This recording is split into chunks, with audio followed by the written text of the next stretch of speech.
हमको जो आज सबक चलाना है उसके बारे में थोड़ी पहले मालूमात दे लेते, उसके बाद हम सबक शुरू करते। आपके सामने बोर्ड के ऊपर ये तस्वीरें नजर आ रही है, ठीक है। इसमें नाम भी लिखा हुआ है तस्वीर के साथ। आप लोग मंगल पांडे, रानी अवंतीबाई, नाना साहेब, बहादुर शाह जफर, रानी लक्ष्मीबाई, तात्या टोपे, कुंवर सिंह, वक्त खां, लियाकत अली, बेगम हजरत अली, ये नाम आप लोगों ने सुना होगा। शायद इस टॉपिक के बारे में नहीं जानते हो या इन्होंने क्या किया उसके बारे में आप लोग शायद नहीं जानते हो, लेकिन ये नाम तो आप लोगों ने सुना ही होगा, है ना भाई। क्योंकि इनके नाम पर से बहुत सी चीजें भी बसी है और इन्होंने कुछ काम किया और कोई भी नाम होता है ना, जैसे कि भाई हम नोट देखते हैं, हमारे पास 100, 50, 500, 2000 की नोट देखियो ना, उसमें एक कॉमन फोटो होता है। किसका फोटो होता है? गांधी जी का फोटो होता है। गांधी जी ने क्या किया ऐसा तो उनका फोटो आ गया उसके ऊपर, कोई बताए ना?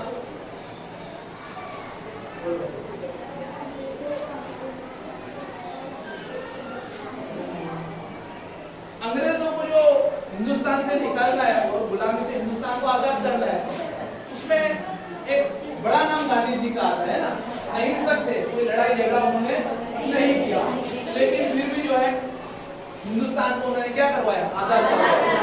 आज जो उनकी तस्वीरें हमको नोट पर देखने को मिलती है ना भाई, भले दूसरे याद नहीं रहते लेकिन गांधी जी की तस्वीर सभी को याद है। तो ये जो लोग हैं इनके नाम भी आप लोगों ने सुने होंगे, बहुत से रास्तों के नाम या कोई बिल्डिंग के नाम या कोई हॉल के नाम, इनके नाम पर जैसा कि हमारे देखते हैं में बना हुआ मंगल पांडे हॉल, सुना तुम लोगों ने? तो इन्होंने क्या किया है कि जिनके नाम अभी भी चल रहे हैं, इनके नाम अभी भी हमको सुनने को मिलते हैं। ऐसा क्या काम किया इन्होंने? कोई बता सकता है कि किस में शामिल थे, कौन से काम में शामिल थे? अरे मंगल पांडे 1857 में पहले शहीद हुए और ये जितने भी तस्वीरें ये लोग हैं उन्होंने हमें आजादी दिलवाने में बहुत कोशिश की। आजादी दिलाने में, हिंदुस्तान को आजाद कराने में जवाब के करीब है। और पहला जो जवाब था मंगल पांडे 1857 के पहले शहीद है। तो जो हमको टॉपिक चलाना है वो 1857 ही चलाना है। मेरा सवाल करने का मकसद ये था कि आपको टॉपिक के बारे में पता चले कि क्या चलाना है हमको। हमारा मौजूद 1857 की जंग है ना भाई। तो 1857 के बारे में हम जानेंगे कि तस्वीरों को ध्यान में रखो, अभी और आगे इसके बारे में मालूमात हासिल होगी। ये हिंदुस्तान का नक्शा है, ये देखा हूँ आप लोगों ने, और उसके बारे में कुछ नाम है जो अहम मरकज थे इस इलाकों से जो है 1857 की जंग की शुरुआत हुई थी। तो इसको हालांकि 1857 की जंग जो है हिंदुस्तान के काफी इलाकों में देखी गई, लेकिन ऐसा नहीं बोल सकते कि पूरे हिंदुस्तान में देखी गई। और इसकी नाकामी की एक बड़ी वजह है यही है कि भाई ये पूरे हिंदुस्तान में नहीं हुई। अगर पूरे हिंदुस्तान में एक साथ हो जाती तो ये कामयाबी मिल जाती। और 1947 में हमको आजादी मिली है वो 1857 में ही मिल गया, यानी 90 साल के पहले। लेकिन कुछ गलतियां हुई, वो गलतियां भी हम देखेंगे इसके अंदर। कुछ गलतियां बिग पॉइंट थे हमारे, जिसकी वजह से हमको हार का सामना, नाकामी का सामना करना पड़ा। तो यहाँ से शुरुआत हुई थी 1857 की जंग, जिसमें लखनऊ है, झांसी है, बिहार है, बरेली है, कानपुर है, यहाँ से। और इसके बाद जो हिंदुस्तान के अलग अलग इलाकों में ये जंग देखी गई, है ना भाई। अब लीडर की बात करेंगे, जिसने रहनुमाई की थी, लोगों को गाइड किया था, लोगों को लीड किया था, किस तरह काम करना है, किस तरह जंग लड़नी, किस तरह अंग्रेजों का मुकाबला करना है। तो ये जो इलाके है लखनऊ, तो इसके अंदर जो है बेगम हजरत महल का नाम आता है। लखनऊ एक बड़ा इलाका है और वहां से जो है जो लीडर जो बने थे वो बेगम हजरत महल थे। उसके बाद झांसी, रानी लक्ष्मीबाई का नाम तो आप लोगों ने सुना ही होगा, भाई बहुत फेमस नाम है। झांसी से जो है, झांसी एक इलाके का नाम है, जगह का नाम है। और वहां से जो रहनुमाई की थी, लोगों को लीड किया था, वो रानी लक्ष्मीबाई ने किया था। बिहार से कुंवर सिंह थे, उनकी उम्र उस वक्त 82 साल थी, बहुत ज़ईफ हो चुके थे, लेकिन फिर भी वो जंग में शामिल हुए थे। बिहार से और बरेली से बहादुर खान थे और कानपुर से नाना साहेब पेशवा, इनकी भी काफी उम्र हो चुकी थी। उनके वजीर ने उनका साथ दिया, जिसका नाम था तात्या टोपे। और दिल्ली से थे बहादुर शाह जफर, जो कि मुगल खानदान के आखिरी बादशाह रहे। उसके बाद मुगल खानदान हिंदुस्तान से क्या हो गया? खत्म हो गया। आखिरी बादशाह बहादुर शाह जफर थे।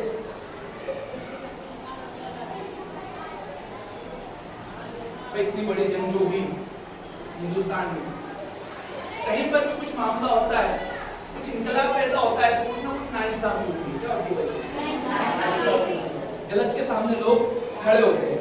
तो इतनी बड़ी जब हिंदुस्तान में देखी गई अंग्रेजों के खिलाफ लोग खड़े हुए, तो कहीं ना कहीं नाइंसाफी हुई होगी ना भाई, इतना कुछ तो गलत हुआ होगा, कुछ ना कुछ नहीं, बहुत कुछ गलत हुआ, काफी गलत हुआ था।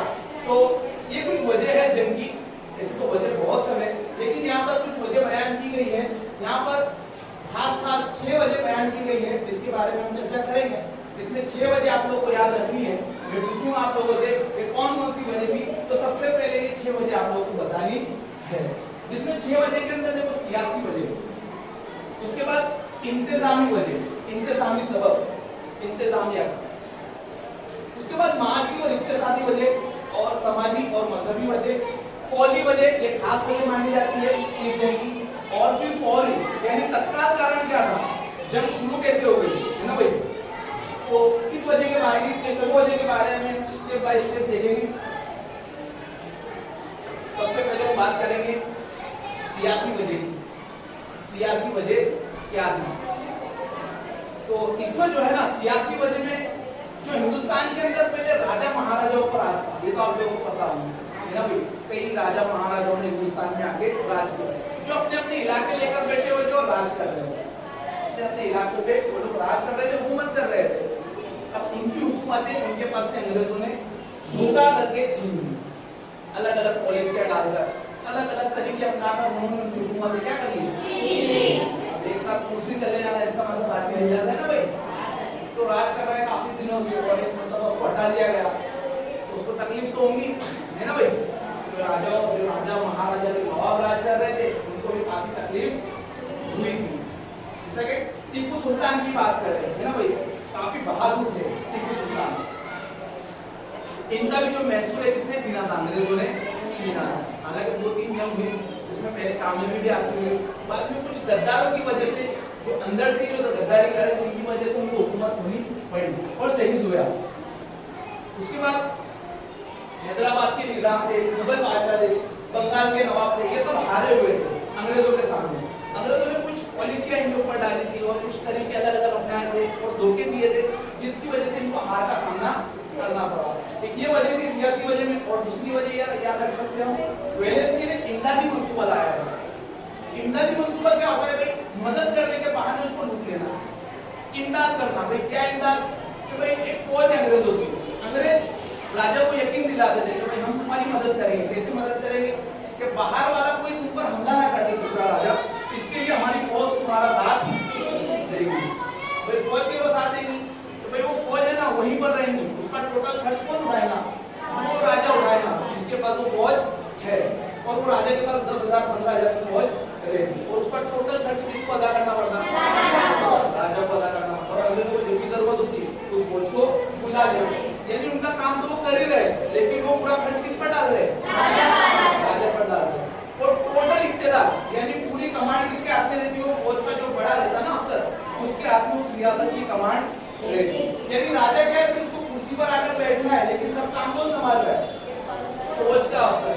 और पूरा जिस तरह इलाका जो है ना फौज के अंदर में आ गया, इस तरह उन्होंने धोखा देकर किसको, उन इलाकों को जीत लिया, और राजा पूरे क्या हो गए, कंगाल हो गए, उनके पास से हुकूमत चली गई। और एक पॉलिसी लाया था, ये डेल आउट, इसको याद रखना है, खास खालसा पॉलिसी, इसका भी बहुत ज्यादा शिकार हुए थे, जैसे कि झांसी की रानी लक्ष्मीबाई के नाम लिए ना, तो इसी पॉलिसी का वो शिकार हुई थी, खालसा पॉलिसी का। इसमें क्या था भाई खालसा पॉलिसी में, कि अगर कोई राजा बेऔलाद मर जाता है, यानी उसकी कोई औलाद नहीं होती, तो उसकी जो प्रॉपर्टी है, उसका जो हुकूमत है, उसकी जो बादशाह है वो खत्म हो जाएगी, और वो प्रॉपर्टी पर कब्जा किसका हो जाएगा, अंग्रेजों का हो जाएगा। तो ये खालसा पॉलिसी का शिकार भी रानी लक्ष्मीबाई हुई थी, उसका जो बच्चा था, उसका बेटा था, वो गोद दिया हुआ था, और उसको उन्होंने इनकार कर दिया कि चलने वाला नहीं है। वो इस वजह से किसमें शामिल हुई, 1857 की जंग में शामिल हुई। इस तरह सतारा, झांसी, नागपुर, अवध, ये सब रियासतों को खालसा किया गया, और बड़े बड़े जमींदारों से जो है जमीनें छीन ली गई। ये वजह है सियासी वजह। तमाम के तमाम जो आपके सामने मैंने बताया, राजाओं की हुकूमत चली गई, जमींदारों की जमीन चली गई, बादशाहों की हुकूमत चली गई, तो ये सियासी वजह में हम इसको बयान कर सकते हैं। ठीक है, दूसरी वजह की बात करेंगे। उन्होंने जो उसूल बनाए थे, कानून बनाए थे, वो एक बहुत बड़ा फर्क रखते थे अंग्रेजों और हिंदुस्तानियों के बीच में। यानी कानून जो है हिंदुस्तानी के लिए काम एक ही हो, लेकिन हिंदुस्तानी के लिए चीज अलग और अंग्रेजों के लिए वो चीज अलग। मान लो भाई एक ही काम करवा रहे हैं उनसे और इसको 200 रुपए पगार दे रहे, उसको 50 रुपए पगार दे रहे, फर्क हुआ ना भाई। तो जो ऊंचे होते थे हिंदुस्तानी को लायक होने के बाद भी वो ओहदों पर नहीं रखा जा सकता, और अगर उसके लायक ना भी हो तो उनको वो ओहदे दिए जाते। ये एक वजह थी इंतजामी की, जो उसूल कानून बनाए थे उन्होंने, ठीक है। तो इसी गरीब हो चुका था, जो गरीब तबका था उस पर भी टैक्स लगा देते अंग्रेज। टैक्स समझते तुम लोग? टैक्स हम भी भरते है ना, भरते ना, छोटे से चॉकलेट से लेकर बड़ी से बड़ी चीज, फ्रिज, टीवी, उस पर हम टैक्स भरते हैं। शायद तुमको नहीं पता हो, लेकिन हम टैक्स भरते हैं। टैक्स भरा है तो हमारे पास कीमत उसकी लगी है। तो गरीब से गरीब पर भारी टैक्स, ज्यादा टैक्स डाला जाता है। उसकी वजह से क्या है, गरीब क्या होता गया और गरीब होता गया, समझ में आ रहा है, और उसकी हालत और बिगड़ती गई।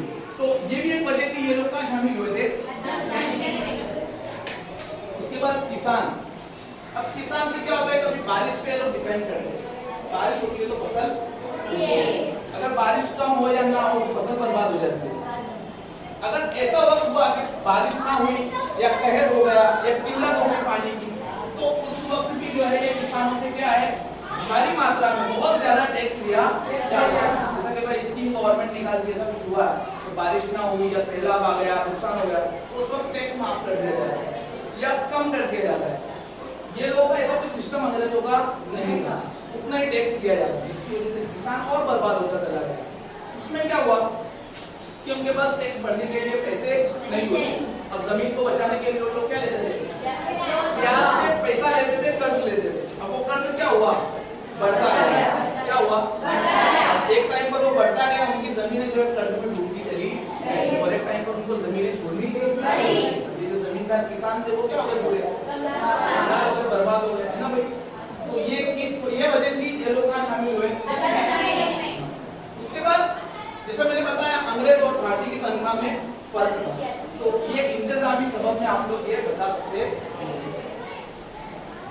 माशी और इक्तिसादी सबब। इसके अंदर याद ये रखना है कि इन्होंने जो है ना, हिंदुस्तान में रहते हुए अंग्रेजों ने इंग्लैंड का फायदा किया कि यहाँ से जो कच्चा माल प्रोडक्शन, जैसा कपास है, कपास का यहाँ से धागा तो बनता था, लेकिन कपड़ा कहाँ बन रहा है, इंग्लैंड में बन रहा है। इंग्लैंड का सिक्का लग रहा है और वही कहाँ बिकने के लिए आ रहा है, हिंदुस्तान में बिकने के लिए आ रहा है, और उस पर 0 टैक्स होता था। इंग्लैंड वालों को क्या होता था, और यहाँ की जो फैक्ट्रियां, यहाँ के जो कारखाने वही कपड़ा बनाएंगे तो उसके ऊपर भारी टैक्स डाला जाता है।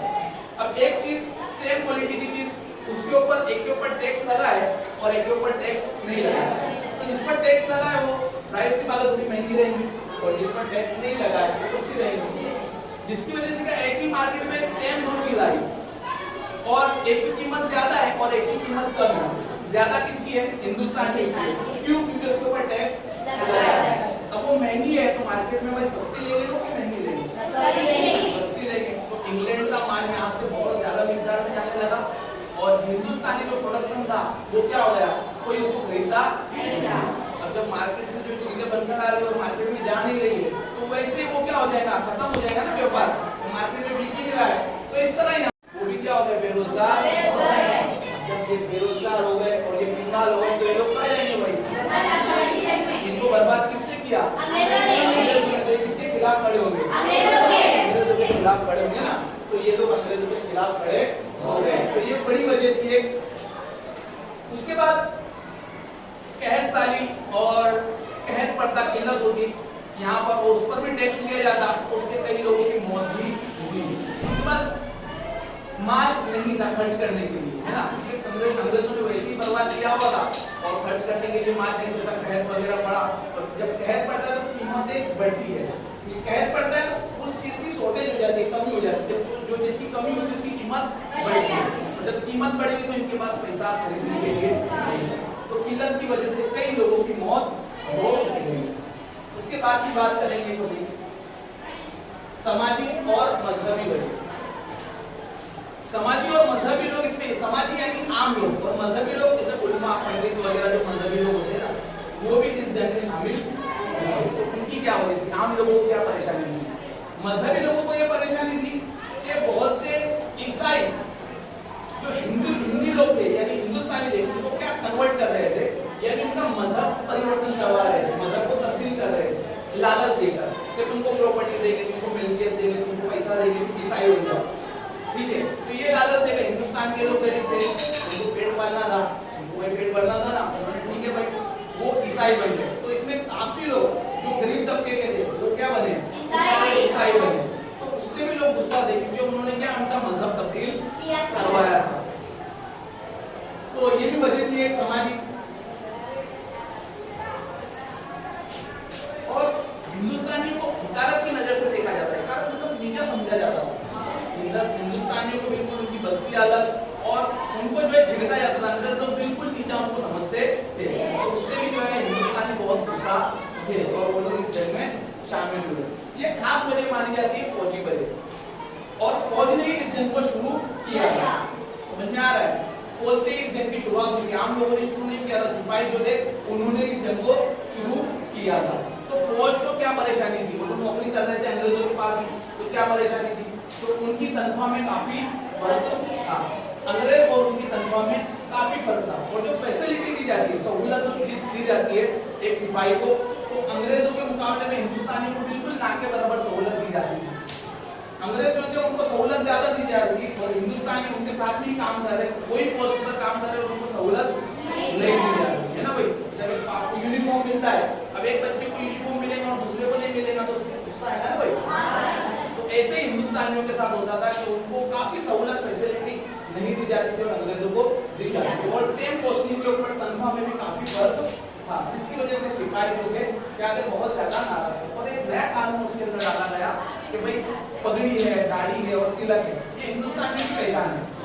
भाई मुस्लिम जो है दाढ़ी रखते हैं, पंजाबी पगड़ी पहनते हैं और तिलक हिंदू मजहब के लोग लगाते हैं। तो इसके ऊपर बैन किया गया कि फौज के अंदर जो भर्ती होंगे उसको दाढ़ी भी नहीं रखनी है, पगड़ी भी नहीं पहननी है और तिलक भी नहीं लगाना। तो उससे भी काफी लोग उनको लगा कि ये हमारा धर्म ध्वस्त करना चाहते हैं, धर्म को खत्म करना चाहते हैं, हमको मजहब से दूर करना चाहते हैं।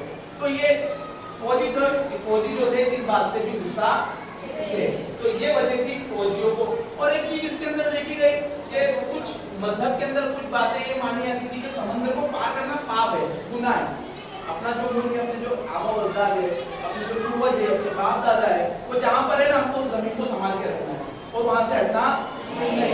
लेकिन अंग्रेज क्या करते, कहीं पर जंग होती ना दूसरे मुल्कों में, तो हिंदुस्तानी सिपाही को वहां पर ले जाते, तो उनको वो भी एक गलत लगता था कि इससे भी हमारा मजहब हट सकता है, मजहब से हट सकते हैं। तो ये भी एक बड़ी वजह थी फौजियों की जंग में आने की। लास्ट और फाइनल वजह है, इससे जो है जंग की शुरुआत हुई।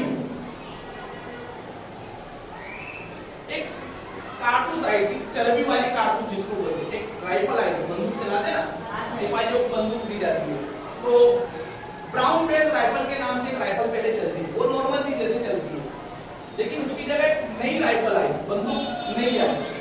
उसके अंदर जो कारतूस का इस्तेमाल होता था, जो कारतूस का इस्तेमाल होता था, जो गोली का इस्तेमाल होता था, उसके ऊपर कैप लगा होता था, कैप। और वो था ऐसा सिपाहियों में ऐसी और एक जो है ना वो चर्बी से बना हुआ है, इससे बना हुआ है चर्बी, और चर्बी से बना हुआ है। और चर्बी के जो जानवर की चर्बी है उसमें गाय और सुअर की चर्बी का इस्तेमाल हुआ है।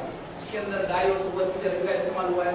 उसमें हिंदू मुस्लिम दोनों मजहब के मानने वाले लोग थे। अब गाय जो थे हिंदू के लिए क्या है, हराम है ना, और मुस्लिम के लिए सुअर हराम है। तो दोनों को उसको मुंह लगाने के लिए दूर की बात, लेकिन छूने से भी नापाक हो सकते हैं, तो उसको इस्तेमाल करने से क्या कर दिया, इनकार कर दिया। और ये बड़ी वजह साबित हुई इस जंग की। तो ब्राउन बेस राइफल की जगह एनफील्ड राइफल आई, और एनफील्ड राइफल में ये जो है ना, ये जैसे दिख रहा है आप लोगों को, यही जो ऊपर कैप लगा हुआ दिख रहा है ना, तो वही जो है चर्बी का कैप लगा हुआ है, उसको मुंह से छीलना पड़ता है और उसके बाद उसको बंदूक में डालकर चलाना होता था। तो चर्बी से बना हुआ। ये वजह थी, 6 वजह। अब जंग की शुरुआत कैसे हुई, कैसे आगाज हुआ जंग? तो 29 मार्च को जो है ना, बराकपुर बंगाल के अंदर पड़ता है बराकपुर, एक वहां पर टीम थी, बटालियन थी। किसकी टीम? सिपाहियों की टीम। उन्होंने उनके अंदर एक मंगल पांडे थे, मंगल पांडे को हमने तस्वीर में देखा, मंगल पांडे थे। उन्होंने इसको छीनने से यानी कारतूस का इस्तेमाल करने से मना कर दिया, और वो टीम ने क्या एहतजाज किया, मिलकर सबने क्या है उसको विरोध किया, मुखालिफत की। उसको एक अफसर ने रोका कि भाई ये बंद करो, और जब उसने रोका तो उसको मंगल पांडे ने क्या कर दिया, गोली मार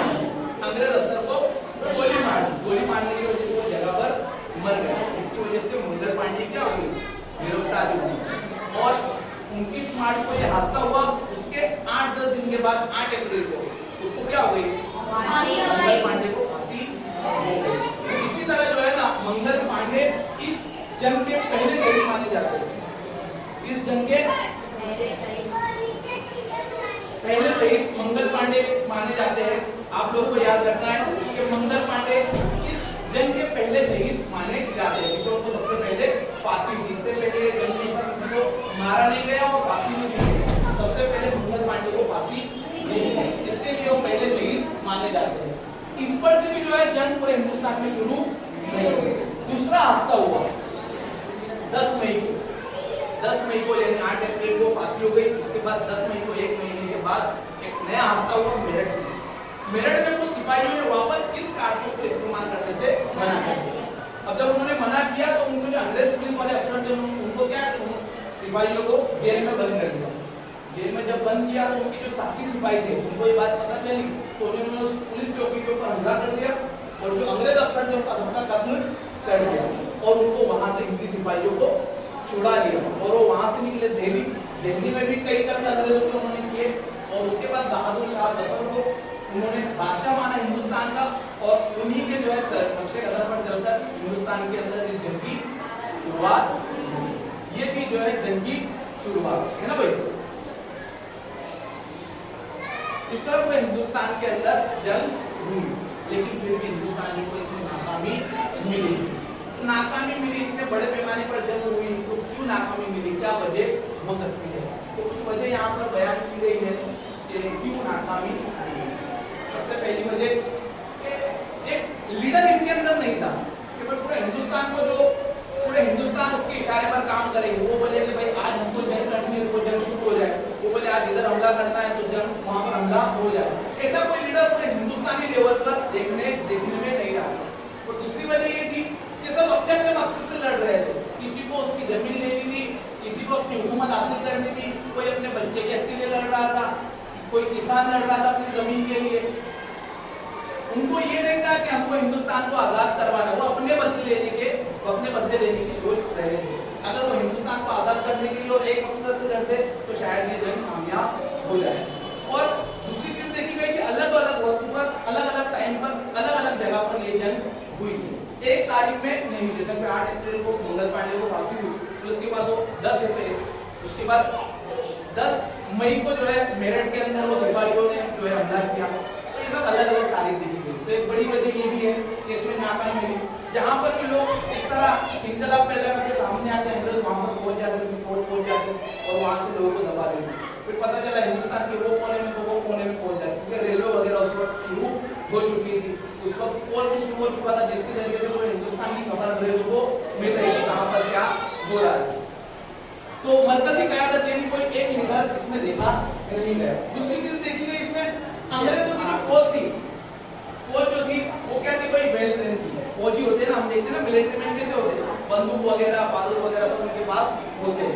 तो अंग्रेजों की फौज थी जो वेल ट्रेन थी, जो कि क्या है भाई, हिंदुस्तानी के पास ना कोई हथियार वगैरह सब कुछ नहीं था, इनके पास सब कुछ था और वेल ट्रेन थी। तो ये भी वजह है हिंदुस्तानियों के हारने की। और दीगर वजह में बोल सकते हैं हम कि बहुत से लोगों ने, हिंदुस्तानियों ने इस जंग में हिस्सा नहीं लिया। जिसमें ज्यादा पढ़े लिखे लोग होते हैं ना, बहुत ज्यादा दिमाग रखने वाले, उन्होंने भी इस जंग में नहीं लिया था। हमसे हमको कोई तकलीफ नहीं, हम भी जंग लड़े। उन्होंने ये नहीं सोचा कि हिंदुस्तान खतरे में, वो सेफ थे और उनकी जिंदगी जी रहे थे, है ना भाई। तो इसमें पढ़े लिखे लोग और कुछ राजाओं ने भी इसमें हिस्सा नहीं लिया था। अभी हिस्सा नहीं लिया वहां तक बात समझ में आती है, लेकिन कुछ लोगों ने क्या है, अंग्रेजों के साथ मिलकर हिंदुस्तानियों पे हमला किया था, जिसमें पंजाबियों का भी शुमार होगा, जिसमें गुरकों का भी शुमार होगा, जिसमें कुछ हैदराबाद के नवाब है उनका भी शुमार होता है। तो ये वजह जो है, हाँ बोलो।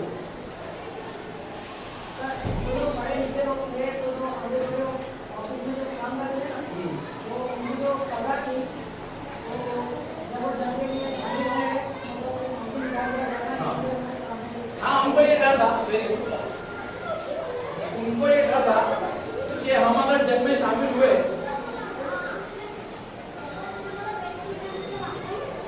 हम जो जंग में शामिल हुए तो हमको नौकरी वगैरह से निकाल दिया जाएगा, इसके लिए वो शामिल नहीं हुए। तो ये सब वजह थी नाकामी, है ना भाई। और एक प्लान बना हुआ था और प्लान से पहले ये जंग शुरू हो गई थी। मंगल पांडे ने जो जल्दबाजी की थी थोड़ी, उसमें से तो ये जंग जल्दी शुरू हो गई थी। 10 मई को तारीख तय थी कि 10 मई को जंग शुरू होगी, लेकिन मंगल पांडे को जो है मंगल पांडे ने जो इनकार किया बराकपुर छावनी में, और फिर 8 अप्रैल को उनको फांसी हुई, तो वो थोड़ी जल्दी थी। अगर वो टाइम पर एक साथ शुरू होती तो शायद ये जंग जीत जाते। तो वो भी एक ध्यान में रखने की वाली बात है। उसके बाद इसके जो क्वेश्चन आंसर है जो हमने देखे, सबसे पहला जो क्वेश्चन है इसी में से जो समझा उसी में से पूछ रहा हूँ कि 1857 की जंग का पहला शहीद किसे शुमार किया जाता है? सिर्फ हाथ ऊपर करना है। मंगल पांडे को पहला शहीद माना जाता है क्योंकि उनको सबसे पहले फांसी हुई थी। Very good. दूसरा क्वेश्चन है 1857 की जंग के अहम लीडर के नाम जो हमने पहले देखे, जो हिंदुस्तान को सबसे पहले लीड कर रहे थे, अहम लीडर जो थे उनके नाम बताओ। अली, झांसी की रानी लक्ष्मीबाई, और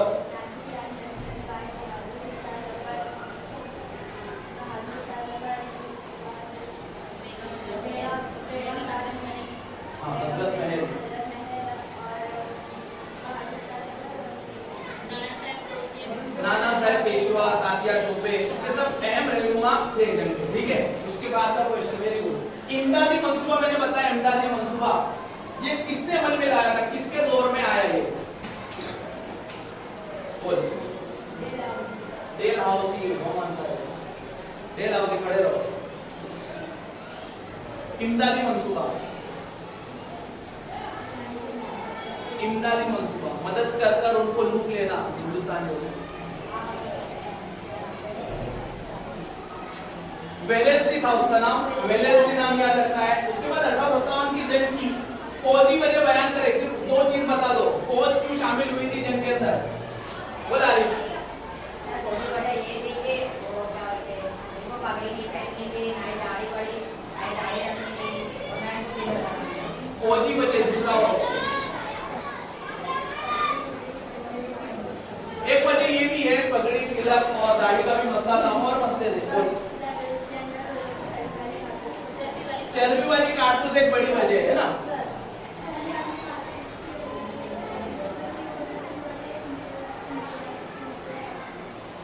देखो फौज के अंदर जो है ना, एक तो चर्बी वाली कारतूस भी आएंगी, और फौज को पगड़ी पहनने से, तिलक लगाने से, दाढ़ी रखने से रोका जाता था, और उसमें जो है तनख्वाह भी उनकी कम थी। ये वजह है। उसके बाद जंग की फौरी वजह, तत्काल किस वजह से जंग शुरू हुई? फौरी वजह बोला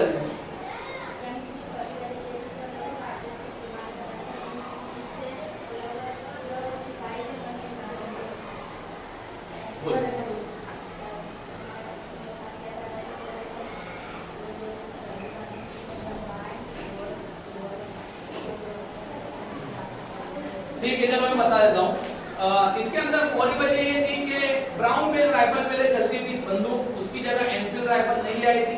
वो जो है ना, उसके अंदर जो गोली का इस्तेमाल, कारतूस का इस्तेमाल होता था, वो चर्बी वाली कारतूस का इस्तेमाल होता था, क्योंकि उसमें जो है चर्बी वाली कारतूस, जो चर्बी थी वो गाय और सूअर की चर्बी थी। इसके लिए जो है लोगों ने, फौजियों ने उसको इस्तेमाल करने से मना कर दिया, और ये बड़ी वजह साबित हुई जंग की, है ना भाई। और उसके बाद वो मंगल पांडे की वजह ही बोल सकते हैं, फौरी वजह के। मंगल पांडे ने इनकार कर दिया था, और उसने उसको गोली मार दी थी अंग्रेज अफसर को। ठीक है, और लास्ट और फाइनल आंसर है, क्वेश्चन है, ब्राउन बेल राइफल की जगह नई कौन सी राइफल आई? बोल आरिफ। एनफील्ड राइफल आई। वेरी गुड, बहुत अच्छे। यहाँ पर हमारा ये सबक पूरा होता है। ठीक है, ठीक है।